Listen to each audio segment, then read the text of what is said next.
Hey there, welcome everybody to another edition of the Cerebral Smack Talk. I am your host, Anthony Florio, sitting in tonight for good old MF Michael Fletcher.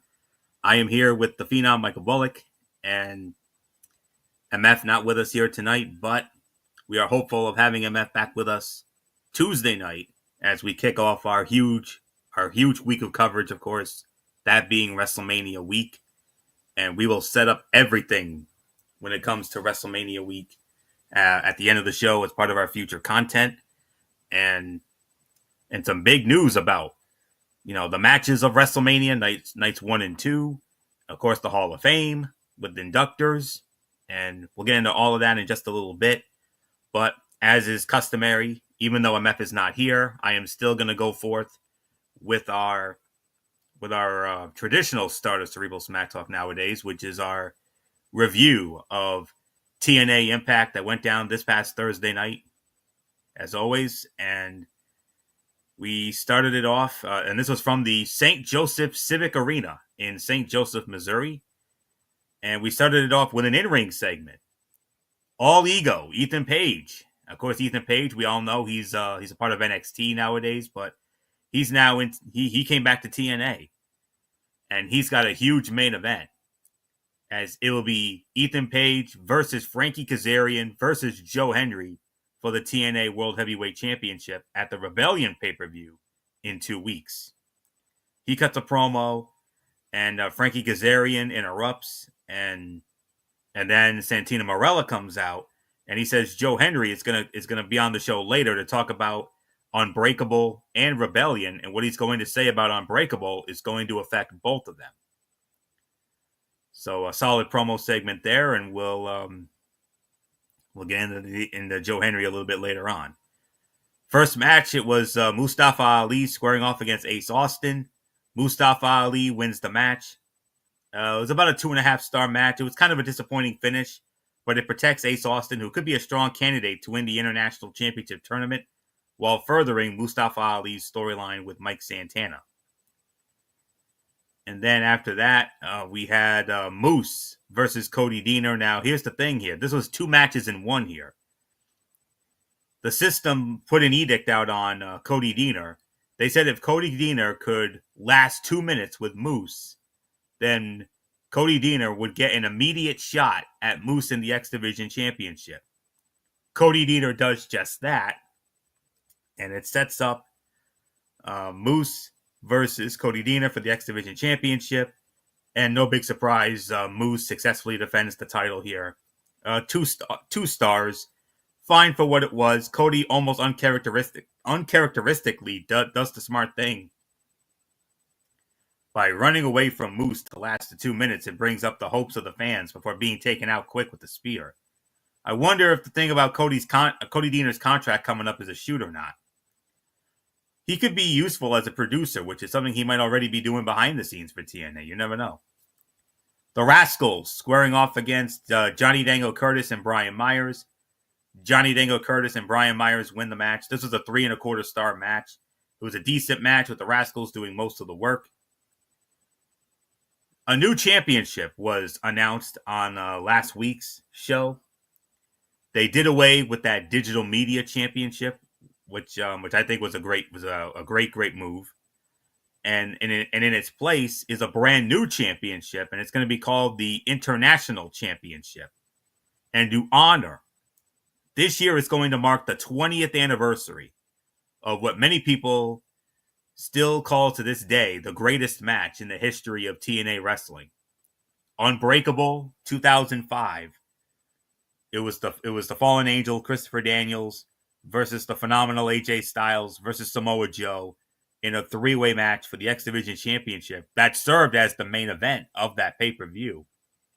And AJ Styles won that match and became the X Division champion. And many people to this day consider it the greatest match in the history of TNA wrestling. 5-star classic and then some.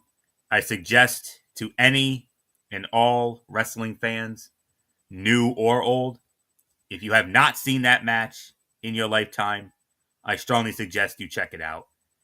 It'll be well worth your time. I guarantee you it will be. I've seen it a time or two in my lifetime, so Yeah, wait. If you like great three, and it's also one of the greatest three-way matches in the history of three-way matches. And to honor the 20th anniversary of this, Santino Marella is making a small little tournament to crown this inaugural international champion for TNA. And what they're doing is they're going to have three-way matches, and the final three-way match will, and at the Unbreakable special, they're doing their own Unbreakable this year. They bring them at the Unbreakable event. It's going to serve as a big special on the TNA Plus app this Thursday night at 10 p.m. Eastern. That's on the TNA Plus app. And Tuesday night on Ridiculously Raw, as part of our WrestleMania week coverage, MF and I, provided MF is on the show, MF and I will give you a rundown and a preview of that very show. And then we'll do a review of that show on Friday night. So that's a little spoiler for the future content there. So this is the first of those three-way matches. We had AJ Francis versus Mance Warner versus Sami Callihan, and AJ Francis picks up the win, and he will now go to Unbreakable and compete in this final three-way match to determine the new international champion. This was another 3.25 star match. You knew the result was coming when Sami Callihan got inserted into this match. Sami and Mance took advantage of the fact that there are no disqualifications in the match, and more talent in this tournament should look to do the same. And then after the match and then backstage, Sami Callihan got a hold of Santino Marella, and he said it was out of control, and talking about Steph DeLander throwing hot coffee in his eye and damaging his retina. And he said to Santino, I want to finish this off with Mance Warner. I want it to end. And at Unbreakable, I want it to be me versus Mance Warner in a barbed wire massacre match. Oh my goodness. Oh my goodness. That is going to be something. Another match from TNA past, if you haven't seen it before, I think it was right around 2005 also. Abyss versus Sabu in the original barbed wire massacre match. Viewer discretion strongly advised. That's all I'm going to say. Oh, that is going to be nuts. If MF was here, MF would be freaking out right about now, if I know him. So, but we'll get into that on Tuesday night as part of our preview there.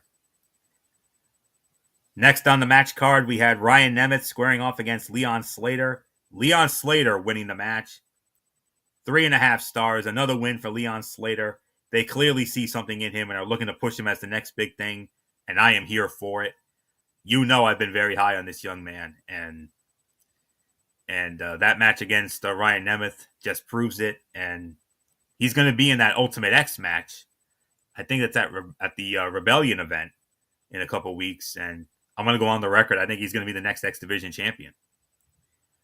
Then from there, we had Eddie Edwards squaring off against Steve Macklin, battle of former TNA champions, and Eddie Edwards winning the match, and that was a solid 3-star match. Clean sweep for the system this week. They ran the table. They won everybody won their match in an effort to prove themselves. But the biggest story here was Eric Young recruiting Steve Macklin, and that despite Steve Macklin knowing that the system would interfere, he still lost the match. I'm not sure if Eric Young is a face or a heel, though. It seemed he was a heel when he sided with the Northern Armory, and now he seems like a face in his interactions with Macklin, who just faced a member of a heel faction. And maybe that's all the setup for Macklin turning them down and the Northern Armory attacking him. So we'll see what happens. And then we close the show with the TNA World Heavyweight Champion, Joe Henry. He said he sustained a serious rotator cuff injury. He says that he believes that if you can't defend the championship, then you shouldn't be the champion. He says this past year has been an amazing journey, and it's all thanks to the fans. He says the medical team has advised him not to compete. But he says he informed the medical team that he will defend the TNA World Heavyweight Championship at Rebellion. And he will defend it against the two biggest scumbags that he has come across. and he will walk out of Rebellion as TNA World Heavyweight Champion. That brought out Frankie Kazarian, and he had a rebuttal. He said Henry is barely going to be able to walk into the building. He says there's no way he can hang with the king of TNA. He says he will dispose of Ethan Page and beat him to become TNA World Heavyweight Champion. And then Joe Henry announced that at the Unbreakable event on Thursday night, there's going to be a mixed tag team match. Frankie Kazarian will team up with Tessa Blanchard to take on the team of TNA World Heavyweight Champion Joe Henry and TNA Knockouts Champion Masha Slamovich. So I think we're looking at the main event for the Unbreakable show on Thursday night. So that's all there is to say there. So this was about a 6.5 to 7 out of 10 for me. Very surprising. No lack of knockouts on this show. Not even promos or segments or anything. The involvement from NXT's women has been some of the more entertaining parts of the show for me lately. And the absence of the knockouts on the show was surprising to me. They did some stuff for TNA's social media with Tessa Blanchard and Masha Slamovich. I would have preferred they did something on the show. And Masha needs an interesting angle or storyline because I think that she has become less interesting of a character since she dropped the Russian-speaking gimmick that went around with a target on people. But overall, I felt like the show was not as good as last week's, but it set up matches for Unbreakable, including the Barbed Wire Massacre match and the mixed tag match with the World and Knockout Champions. So this was about a 6.5 to 7 out of 10 for me. And we will have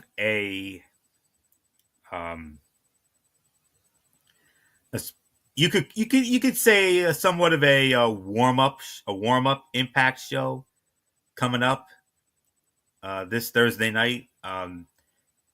Even though there will be the Unbreakable event coming up at 10 o'clock on the TNA app, they announced some matches that's going to take place beforehand. And bear with me for a moment as I try to find what they announced for this show for next week. I do know there will be a show coming up. They're going to do a TNA Impact show as per the normal, 8 o'clock on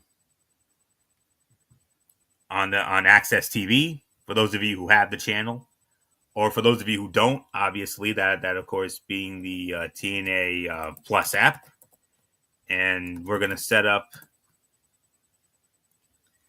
and next week we're going to have Leon Slater squaring off against Brian Myers of the System, Jasmine Nix from NXT and the Fatal Influence. She's going to go one-on-one with Xia Brookside. Also, another NXT mainstay, one half of the Meta Girls, Jakara Jackson, will be in action against one half of Spitfire, Danny Luna. And additionally, Elijah, formerly Elias, he'll be speaking on the show. And there will be a segment on what's next for Cody Deaner. So I think I've covered all the grounds for next week. And this is a taped show, by the way. This will not be a live show. This is a taped show here. There is a live Impact coming up, and but that's not until the 1st of May. So we'll get all of that coming up this week on TNA Impact Thursday night at 8. And then as soon as we're done with that, head on over to the Unbreakable event at 10 o'clock. And like I said, we'll address that come Tuesday night. So now let's get to the real reason why you're all here tonight, and that is Friday Night SmackDown last night from the Climate Pledge Arena in Seattle, Washington, the home of the Seattle Kraken of the NHL, and let's run it down. We are a week away from WrestleMania 41, so everything WWE is doing right now is to prepare for the event.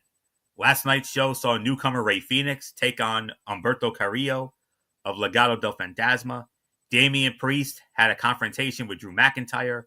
and Cody Rhodes made an appearance to hype his upcoming match against John Cena. Let's take a look at everything that happened on the penultimate SmackDown before WrestleMania 41, for this is the Cerebral Smack Talk.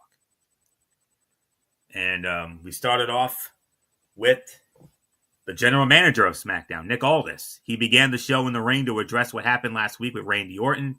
He said he was told to maintain professionalism by his bosses before inviting the Viper into the ring. Orton said he can tell Aldis is angry, but reminded him that he paid double the fine last time he RKO'd him just so he could have one in the bank. He asked Aldis to make a match for him at WrestleMania, even if it's against Nick Aldis. Aldis said he needs Orton's respect, not his money. Orton said he will apologize personally to Nick Aldis' wife, Mickie James, if he has to attack Nick Aldis again for not giving him a match. And that led to Solo Sikoa and Tama Tonga coming out. After some trash talking, Orton told him to get in the ring and fight him. When they got the upper hand, United States Heavyweight Champion LA Knight ran down to the ring to make the save. Pretty standard show opener for WWE. We got some talking, we got a little fighting, and it set up a match for later. Nothing groundbreaking happened, but it worked for what it was. And Aldis did a great job, looking like he was having trouble controlling his emotions. And Randy Orton imitating the noises Tama Tonga makes was hilarious. So, as of right now, Randy Orton still does not have a match for WrestleMania. Of course, we all know he was scheduled to square off against Kevin Owens at WrestleMania, but unfortunately, Kevin Owens, I'm sure you all heard by now, he suffered a devastating neck injury recently. And I heard, Florio, when it comes to that neck injury, not only he's going to miss the remainder of this year, but he may miss a good portion of next year, including next year's WrestleMania. Oh man, that's how bad this injury is. And it was so bad that Kevin Owens had to pull out of the match against Randy Orton, and which was a damn shame because this was a match that we were all looking forward to. This could have been, one of the fights of the night and a potential show stealer, but injuries are part of the business, as we always say, and we wish Kevin Owens nothing but the absolute best, and I hope and pray that one day he can wrestle again. Neck injuries are no joke. Just ask Big E. He'll tell you firsthand it's no joke. 3 years ago, we all know what happened with him. So, but nonetheless, Randy Orton still does not have a match for WrestleMania. Rumors are calling for a returning superstar, a certain former NXT champion who had one of the coolest entrance themes of all time. That Michael Bullock knows a certain part of it very well, and maybe that could be his opponent at Mania, or could it be Nick Aldis himself? I mean, that would be interesting more than anything else. But a standard show opening segment here, so not much more to say. Michael Bullock, do you have a What are your thoughts about all this? Yeah, this was a standard opening segment. I mean, like you said, Orton still doesn't have an opponent. I mean, that would be something if it is Nick Aldis, but you never know. I mean, it could be somebody else that we least expect. So, well, we only got about a week until WrestleMania, so hopefully something will get resolved. So there's really nothing more for me to say. Let's move on to the first matchup of the evening. Yes, and Bullock, you'll lead off on that, of course. First match of the night. Well, here we go. The gauntlet match for an opportunity at the WWE Women's Tag Team Championships. 6 teams competed, and the winning team will earn the right and will challenge Liv Morgan and Raquel Rodriguez for the WWE Women's Tag Team Championship. So, first team out was the women's Intercontinental Champion Lyra Valkyria, along with Bayley. And first up was the Pure Fusion Collective, Shayna Baszler and Zoe Stark. Lyra Valkyria and Bayley win the match 3 minutes and 20 seconds. The next team out was Natalia and Alpha Academy's Maxine Dupree. And Lyra and Bayley win that match in 6 minutes. Total time so far, 9 minutes and 20 seconds. Team number 3, MF's favorite lady tag team nowadays, of course, Kaden Carter and Katana Chance. We all know how high MF is on those two. Sorry, MF, was not to be for your girls. As Lyra and Bayley win again, 3.5 minutes. Total time taken up to 12 minutes and 50 seconds.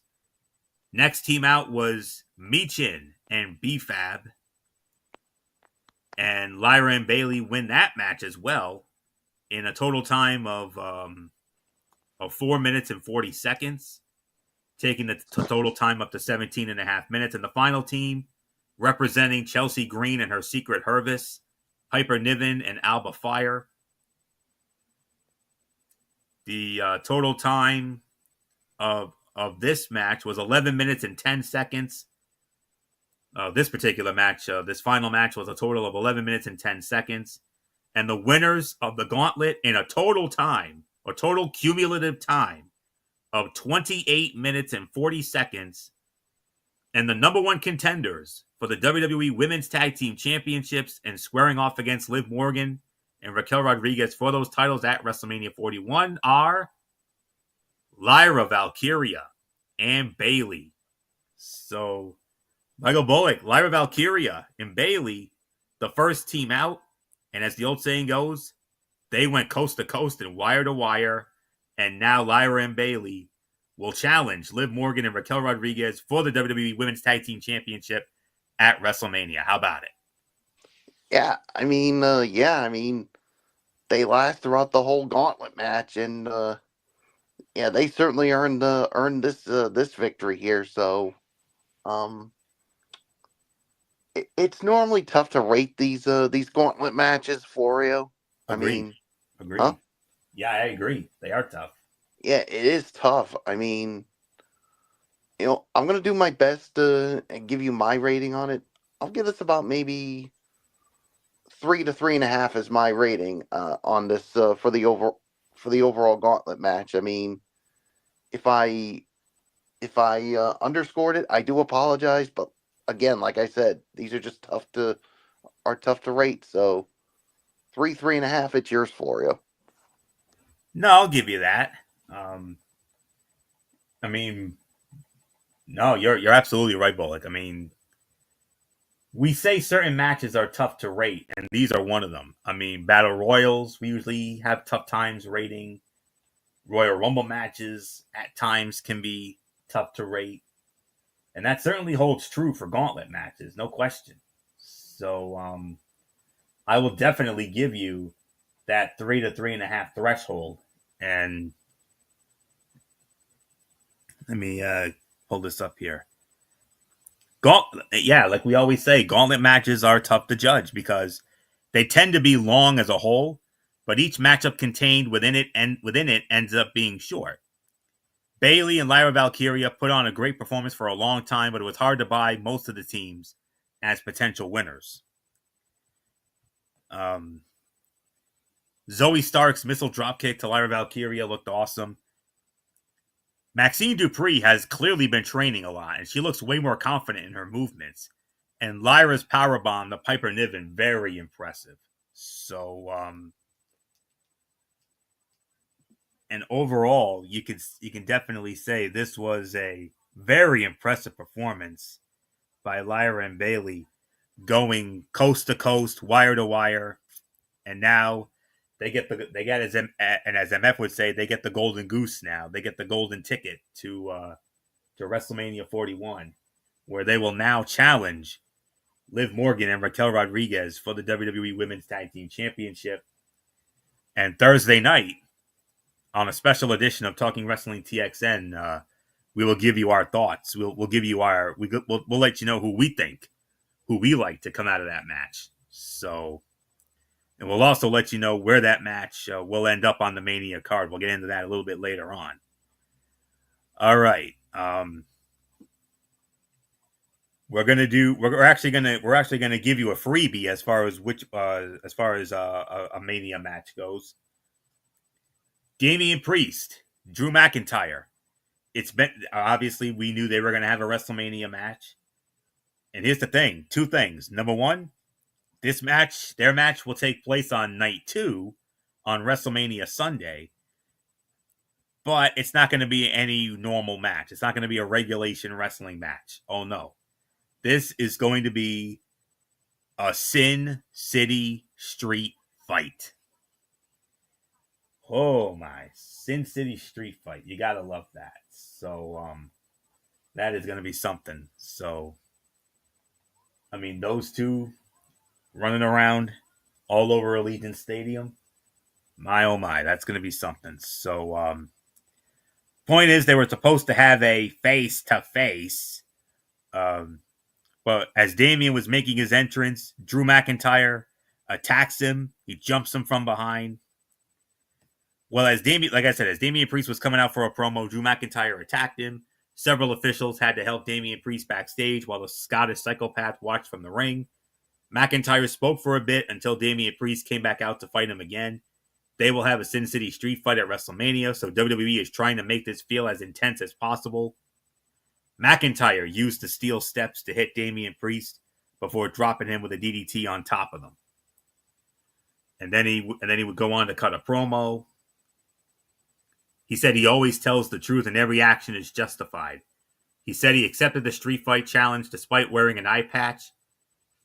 And then he said Wolverine here has some good news. He removed his eye patch and said that he's 100% cleared, and therefore Priest is 100% screwed. Damian Priest came back out, shrugged off referees and producers.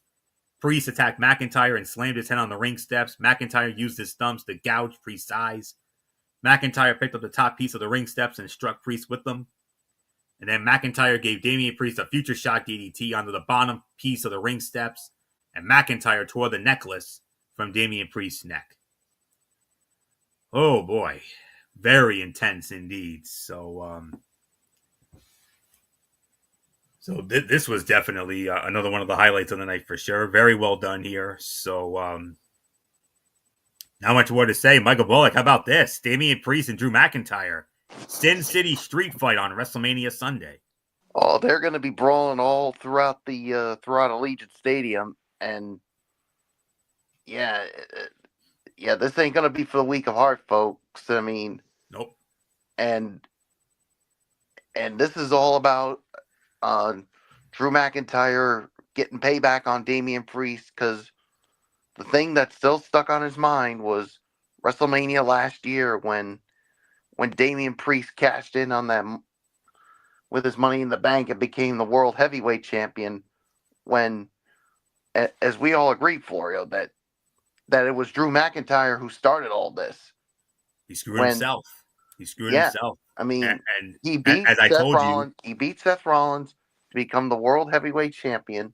Yep. And then all he had to do was just simply walk away with his head held high. Leave well enough alone. With his beautiful wife. Mm-hmm.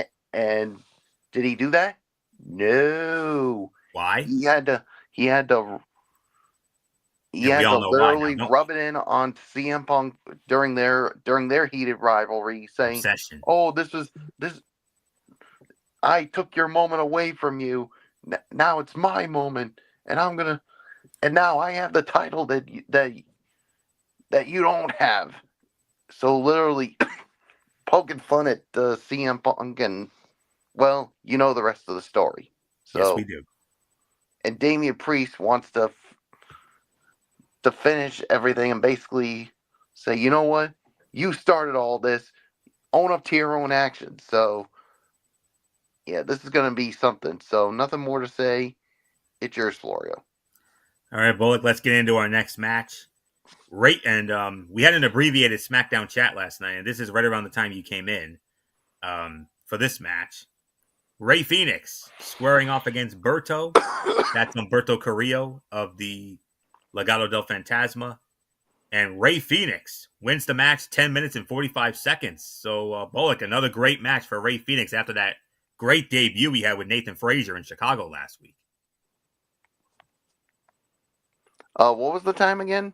10 minutes and 45 seconds. I'll tell you what. I mean, 2 matches into this, and both of them have been really good. And I gotta say, this is probably the best match that uh, Umberto has had in a long time. But then again, when you're in there with someone like Ray Phoenix, you know it's going to be something really good. So I'm going to give this 3.5. I mean, this was what you expect when you got two high flyers in the ring, and yeah, this is what we got. And something very interesting happened after the match. I mean, Santos Escobar basically shook the hand of Ray Phoenix. I wonder if he's trying to offer him a spot on Legado del Fantasma. Looks like it to me. Yeah, but it led to a backstage moment, and it led to a backstage moment afterwards, where Santos Escobar was chewing out Humberto Carrillo, and then Andrade came into the picture. Oh, there's definitely more than that meets the eye. Yeah, there's more to it than meets the eye, or as I like to say, something rots here. Something stinks here. Yeah, I don't know what's going to happen, so we'll wait and see. So it's yours, Florio. 3.25, 3.5 for this match. These two developed chemistry right away and put on a fun bout that contained a handful of impressive spots from both men. Berto may not have proven himself the way he wanted with a win, but he definitely proved he can hang with a guy like Phoenix. And Ray Phoenix with the Mexican muscle buster to score the win.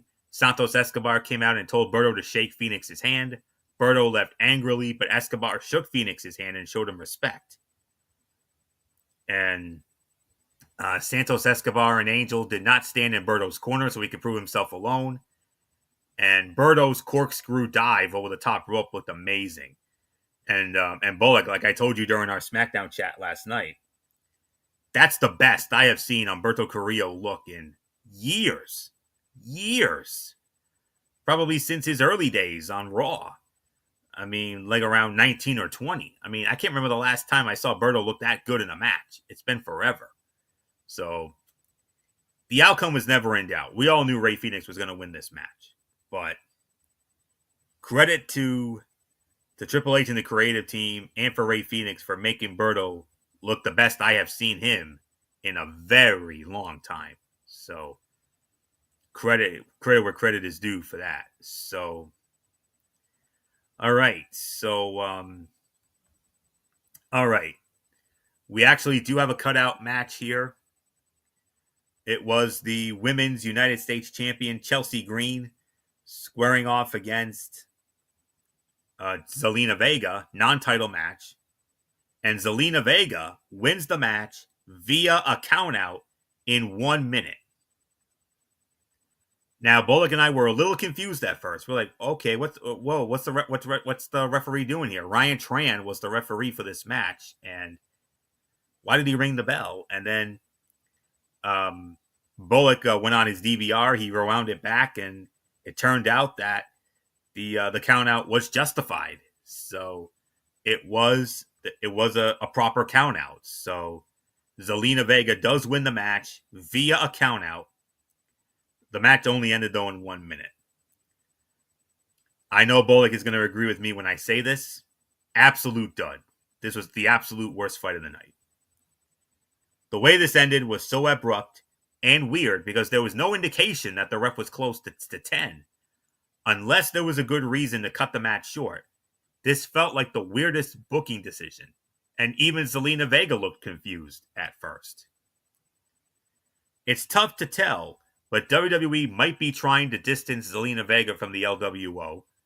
And Chelsea Green's dropkick looked like it connected hard. She sent Zelina Vega out of the ring with authority. Normally, we would consider this a championship committee moment. But it was not all that decisive. I mean, it was a count-out win after all. So, but Zelina will get a chance to prove herself again next week, and I'll explain when we set up the when we set the table for WrestleMania SmackDown, which will be from the T-Mobile Arena in Las Vegas. So, and then from there, okay, this is where business picks up here. In-ring segment, we had the undisputed WWE champion, the American Nightmare, Cody Rhodes, and he came out and had all of these WWE champion. He had 6 different iterations of WWE championship belts that were set up in the ring. From the Bruno Sammartino belt of the 70s, the old WWF championship, to the Winged Eagle championship from the 80s that we all remember Cody Rhodes brought with that Cody Rhodes brought with him to set to the return of Saturday Night's main event back in December. We all remember that. And we also saw the Attitude Era championship belt, and then MF's favorite version of the title, the undisputed, the original undisputed WWF championship that Triple H was the very first one to wear when they had the original brand extension back in 2002. And then next to that, of course, the infamous spinner belt of John Cena that John Cena unveiled back in 2005 on that first SmackDown after WrestleMania 21 when he won the title from JBL, a title that lasted a good 8 years, mercifully, before it was retired. And I could not remember what the oh yeah, and I think they had the Hulk Hogan championship belt from 1986 and 87. I think I saw that one in there too. And then of course the current version that Cody holds that he won a year ago. So but anyways, and Cody had this to say about everything. He said Cody had the current championship on a podium in the middle of the ring and said that it says you are the best wrestler in the world. Cody says he's blessed to be able to carry the belt and its mighty weight, but he will not always be champion. Cody said it's about the next 20 champions, whether it's NXT kids, WWE ID prospects, or a kid in Seattle who wants to grow up and become champion. Cody said John Cena wants to take it all away. There were Let's Go Cena and Cena Sucks chants. Cody said that Cena neglected to make Seattle part of his farewell tour. He said that Cena opted to be in Las Vegas for next week's SmackDown. Cody recalled Cena saying that the placement of his tattoo makes him a common fan. So what? Cody said he has the tattoo for the same reason he wears a suit. Not because he thinks he's somebody, but because he wants to be somebody. Cody name dropped the late great Eddie Guerrero with the when he had the undisputed championship belt. Cody spun the spinner title and said Cena considers it a bad thing. Cody said he considers it a man who was trying to break the wheel and who was trying to find himself. Cody said he can teach Cena a lesson that his old man struggled with as a career babyface. They are allowed to love somebody else. Cody said while pointing to the crowd, Cody spoke about how he calls himself the quarterback. He listed the names of several top stars and they make each other better. Cody said he does his best work when he is backed into a corner. He said he doesn't flinch, he wrestles. Cody said that when it's over, he will leave the ring and let Cena say goodbye. He said he could say, your time is up, my time is now. But Cena has known that his time is up for some time, and that's why he did what he did. Cody said the title is timeless, and this stays with us. Very good segment. This to me was the segment of the night. A couple of dream jobs I've always had. Of course, first and foremost, being a broadcaster, not just for wrestling but for sports. But I've also had a passion for the history of this great business known as professional wrestling. I've always wanted to one day be like a wrestling historian, a la a Keith Elliott Greenberg or a Bill Apter, two of the greatest to ever to do that profession. And as someone who has a deep appreciation for the history of the business, seeing all of those iterations of the WWE Championship, from the Bruno Sammartino belt of the WWWF in the 70s to the Winged Eagle belt, that is my all-time personal favorite. Right behind that, my other favorite, the Attitude Era belt. I also had a little thing for that Attitude Era belt. I like that Attitude Era title too. I also like the original Undisputed Championship, that good old MF Michael Fletcher, as we all know. He loves that belt. That's his all-time favorite. And you had the spinner belt of Cena's, which I never liked, to be honest with you. Bling Bling Sideshow belt, as we all know. And then, of course, you also had the Hulk Hogan belt from 86 and 87 that he wore at WrestleManias 2 and 3. Of course, WrestleMania 3, we all know that story. So, and for Cody Rhodes to cut that promo with all those belts in that ring, absolutely well done. And this to me was the segment of the night. Absolutely well done. So, not much more to say. Michael Bullock, I mean, how about it? Cody Rhodes with another great promo, and seeing all of those old school WWE Championship belts in the ring on top of that. Oh, well done. Yeah, that was a well done promo segment there, and yeah, to see all those belts from the past, especially the Wing Eagle championship belt, and of course the other undisputed belt where that Eddie Guerrero held. And kudos to Cody for mentioning him, and of course to all the other greats that have held a different title belt, and basically saying that young men want to become champion, and yet John Cena wants to be the one that takes it all away, because he's gone on the record and said, Florio, when he wins that title at WrestleMania, he said he's going to retire with it.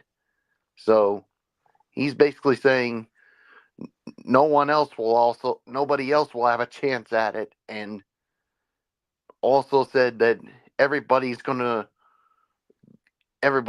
forget Ric Flair when he surpasses him. Little message to you, John. Nobody will ever forget Ric Flair. Nobody ever will. Even when you do surpass him, and as far as I'm concerned, and I don't give a damn what you have to say, John, Ric Flair is still the greatest world champion of all time, whether you like it or not. It's yours. All right. We'll do the future. We'll set up the future SmackDown content before we get to the main event. So let's get into our next match here. Another non-title match. We had the WWE Women's Champion Tiffany Stratton squaring off against someone she knows from NXT very well, Roxanne Perez. Battle of former NXT Women's Champions. Tiffany Stratton wins the match, 9 minutes and 15 seconds. Now, earlier in the day, Joe Tessitore acknowledged that Charlotte Flair and Tiffany Stratton received disciplinary actions for that infamous segment from last week's show in Chicago. That was oh boy, what a mess that turned out to be. Yeah, that was an absolute train wreck and disaster. Yeah, and they got disciplined for it. And then a viral video that Bullock sent us a little bit before the show. Tiffany Stratton was arriving to the arena, and then she got attacked by Charlotte Flair. Charlotte Flair beat the hell out of her in the parking lot, and the security guards and all them they sent Charlotte Flair home. They told Charlotte to go home for the remainder of the week. Tiffany Stratton defeating Roxanne Perez in 9:15, and what happens after the match? Of course, Charlotte shows up. Of course, so Charlotte shows up and attacks Tiffany Stratton, and she threw Tiffany Stratton over the announce table, and Wade Barrett actually got in Charlotte's face. And he even said that you need to stop it or you're going to get fired. yeah, he did. And Charlotte says, I don't care. Yeah, of course she doesn't. And there's not a damn thing you can do about it. No, indeed not. So there you have it. So with all that, Michael Bullock, your thoughts here? Tiffany Stratton defeating Roxanne Perez in 9:15, and then of course Charlotte shows up and all hell breaks loose again. Yeah. I mean, well, first off, I'm going to give this about maybe 3 stars for this one. Yes, But I'm telling you, Florio, this rivalry has gotten personal now. well, yeah. I mean, this to me is no longer about the belt. I mean, yes, it's on the line, but I think this is more than about the WWE Women's Title, because these two have thrown insults at each other personally. I mean, with Tiffany mentioning how Charlotte is now 0-3 in her marriages, and Charlotte saying, "Oh, Ludwig Kaiser's in my DM," so yeah, it's and I wonder what Nick Aldis is going to have to say when it comes to this after what just happened. And I think what he needs to do is issue a no contact rule with these two, because that's how personal this has gotten. That these two can't have any physical contact at all. And if either one of them do that, then I think you know what happens, Florio. Well, the match would be off. not only, but remember what I also told you during our SmackDown chat. If it was me, even though I'm not a SmackDown guy, but if I was the SmackDown general manager, if I was Nick Aldis, not only would the match be off, but I would also suspend both ladies without pay. They would both be fined and suspended without pay indefinitely. Hit him where it hurts. Yeah. You wanna be like that? This is where I think Nick Aldis has to come down hard on them. Yeah, drop the hammer.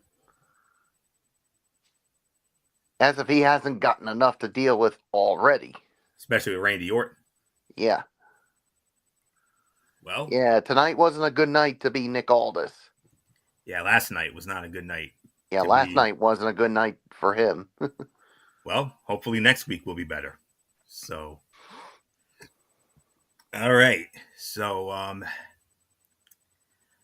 okay. So, they got right into the action and had some nice takedowns early on. Roxanne Perez and Tiffany Stratton spend some time in NXT together, so it's not like they came into this match as strangers. They had 2 singles matches in NXT and each won. So they came into this with an even record. You could call this an unofficial rubber match. Solid performance from 2 women who can be very important to this division in the years to come, but it did not really feel as intense as it could have. There were times when it felt like they were going through the paces, not having a fight. Tiffany Stratton picked up the win, but she was immediately pulled out of the ring by Charlotte Flair. She threw Tiffany over the announce table, and Wade Barrett stopped her from continuing her assault. And that's all there is to really say on that. So a solid 3 stars. All right, before we get to the main event, we got a lot of house cleaning here. And Bullock, if you want to chime in on any of this, feel free. So let's set the table for next Friday's SmackDown. So here's what we're gonna have. Here's what was announced for next week's show. All right, let me just find it here for a moment. All right. Next Friday night, of course, as we all know, is the go-home show for Friday Night SmackDown. They're building it as WrestleMania SmackDown from the T-Mobile Arena in Las Vegas, Nevada. And in no particular order, here's the lineup for next week. John Cena. John Cena will be in Las Vegas. We're going to hear from John Cena. One last word from John Cena before the big main event with Cody Rhodes at WrestleMania. The annual Andre the Giant Memorial Battle Royal will also take place on WrestleMania SmackDown. 6-woman tag team match. The women's United States champion Chelsea Green will team up with her secret Hervis, Piper Niven, and Alba Fire, and they will square off against the team of Zelina Vega, Kaden Carter, and Katana Chance. 6-woman tag team matchup. And then from there, the Street Profits will defend the WWE Tag Team Championship against the challengers and the former champions in their own right, the Motor City Machine Guns. So that will all take place next Friday night at the T-Mobile Arena in Las Vegas as part of WrestleMania SmackDown. Next order of business. With the exception of the natural disasters, they announced who would be inducting who into the WWE Hall of Fame. Now, next Friday night, at 10 p.m. Pacific time, that's Las Vegas time, 10 p.m., but for all of us here on the East Coast, we're going to have ourselves one long night. Because the Hall of Fame ceremony will not be starting here until 1 a.m. Eastern time. 1 a.m. You can watch it you can stream it on Peacock, YouTube, X, aka Twitter, and TikTok. You can watch it all. You can stream the Hall of Fame on any of those platforms. And here they are, and as follows. Here's who will be inducting who into the WWE Hall of Fame. Of course, we all know. Believe it or not, they did not announce an inductee. They did not announce an inductor for the natural disasters. I'm sure they'll hopefully have that. I'm sure they'll have that before next week. Inducting Triple H into the WWE Hall of Fame will be none other than his best friend, the Heartbreak Kid, Shawn Michaels. Yeah, that's no surprise there. Yep, Shawn Michaels will be inducting Triple H into the WWE Hall of Fame. No big surprise, like Bullock said, because remember, 2011, when Shawn Michaels was inducted, who inducted him? Triple H. My point exactly. And inducting Michelle McCool into the Hall of Fame, a lot of people were thinking and also asking for her Lay Cool partner, Layla. Nope, it will not be Layla. It's her husband. And who is her husband, Bullock? The Undertaker. Your man. Your all-time hero. I know that's going to bring a smile to your face to see him. Anytime he appears, it's special. And I know that's going to be the one Bullock will have the most vested interest in, of course. Yep, that is correct. The Undertaker will be inducting his wife, Michelle McCool, into the WWE Hall of Fame. A lot of back and forth about who would be inducting the total package Lex Luger.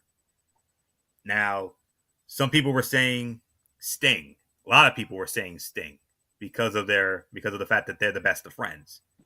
But let's not forget, Sting, while he's not an active wrestler anymore, he technically is still under contract to All Elite Wrestling, and unfortunately, Tony Khan.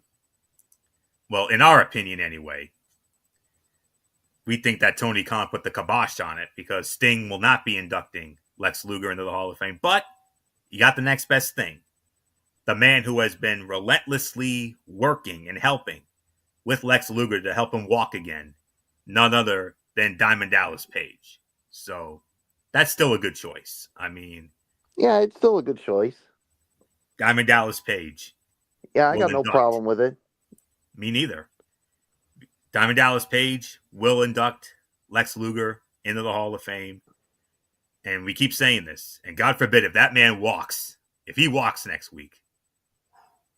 My God. My God. There will not be a dry eye in that arena. Oh, no. Oh, no. Not at all. After everything that man has gone through. Oh, yeah. Not just physically, but personally. Yes, indeed. Long time. Very long time indeed. So Diamond Dallas Page to induct Lex Luger and to induct the immortal moment, the match from WrestleMania 13, the submission match with Bret the Hitman Hart and Stone Cold Steve Austin. CM Punk is going to induct the Stone Cold Bret Hart WrestleMania 13 submission match. Oh my goodness. Can you imagine that? CM Punk with Bret Hart and Stone Cold? Whoo. Oh my. That's going to be a moment. So there you have it. Those are the inductors that were announced.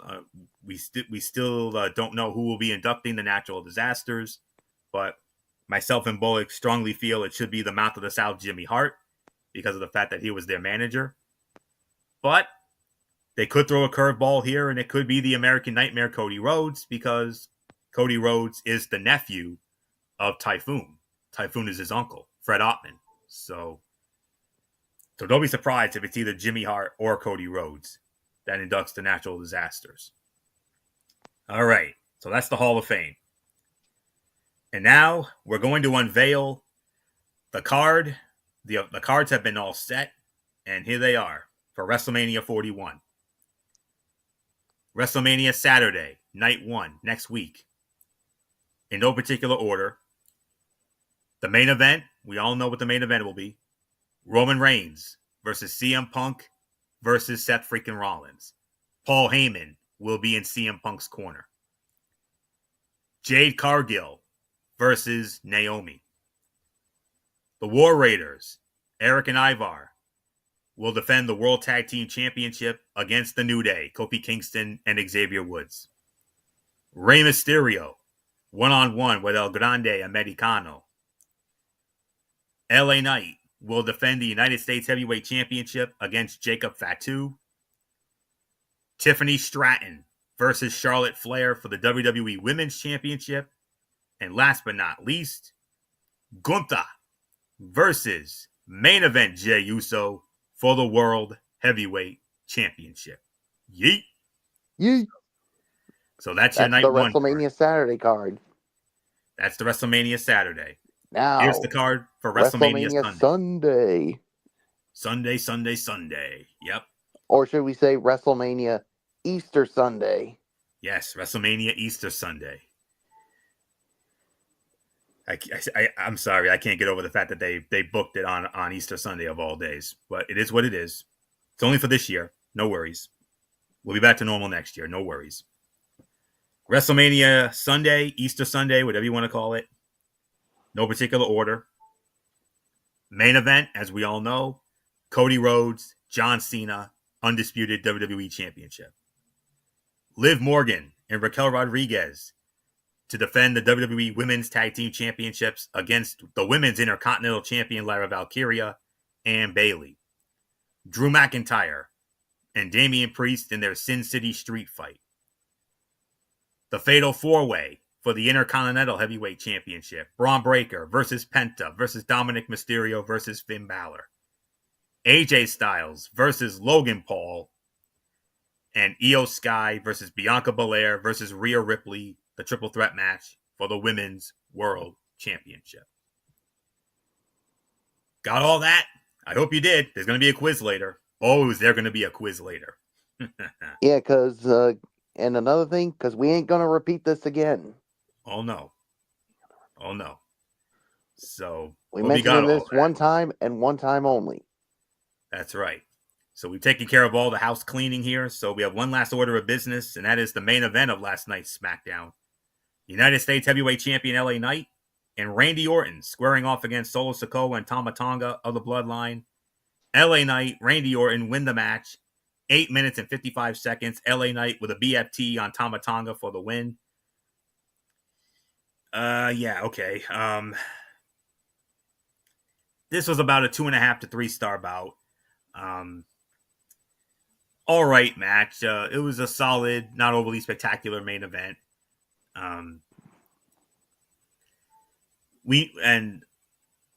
There's really nothing really more to, not really much to fully get into here. I'm not sure. I mean, could there be an outside chance that we might see Randy Orton versus Solo Sikoa at WrestleMania, since they brawled into the crowd, but they didn't do enough to create a match buzz or much buzz, if that's the plan? I don't know, but okay match for what it was. Solid, typical TV main event. 2.5 to 3 stars. Solid, not overly spectacular. I'll leave it at that. So, Bullock, your thoughts on the main event? Yeah, 2.5 to 3. For the main event. I mean, it was an all right main event, nothing overly spectacular.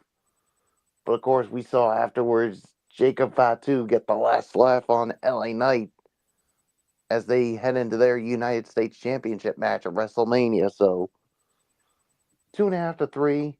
And as far as my overall thoughts on this SmackDown, um, I'll give this about 6.5 to 7. It was solid, but not overly spectacular. So what's yours, Florio? Yeah, I'm with you. 6.5 to 7 out of 10 for me as well.